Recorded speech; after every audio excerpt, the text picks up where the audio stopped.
మహిళలకు కేటాయించిన 30% రిజర్వేషన్ మీద 33% రిజర్వేషన్ మీద జరుగుతుంది. దీన్ని జగనన్న తరపున వైఎస్ఆర్ కాంగ్రెస్ పార్టీ తరపున మేమందరము సమర్థిస్తున్నాము. మేమందరం ఈరోజు ఈ బిల్లు ఈరోజు కొత్తగా వచ్చింది కాదు. నిజంగా చెప్పాలంటే జగనన్న నడిపిన 5 ఏళ్ల పరిపాలనలో 33 కాదు కదా 50% రిజర్వేషన్ ఇచ్చి ఒక కార్పొరేషన్ ఎలక్షన్స్ నుంచి స్థానిక సంస్థల ఎలక్షన్స్ అన్నిటిలోనూ మహిళలకు అత్యుత్తమైన స్థానాన్ని కల్పించింది జగన్మోహన్ రెడ్డి గారు.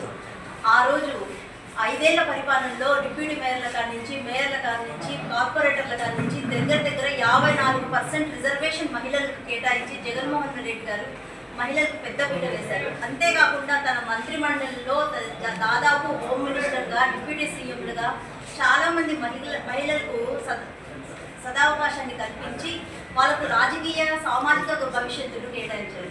దీనికి తోడు జగనన్న ఇంప్లిమెంట్ చేసిన చాలా వరకు పథకాలను అమ్మఒడి కానీ స్త్రీ చేయూత కానీ వీటన్నిటి వెనుక కూడా మహిళలు సామాజికంగా సమాజంలోకి ముందుకు వచ్చి నిలబడాలి అన్నది జగనన్న మెయిన్ ఉద్దేశము.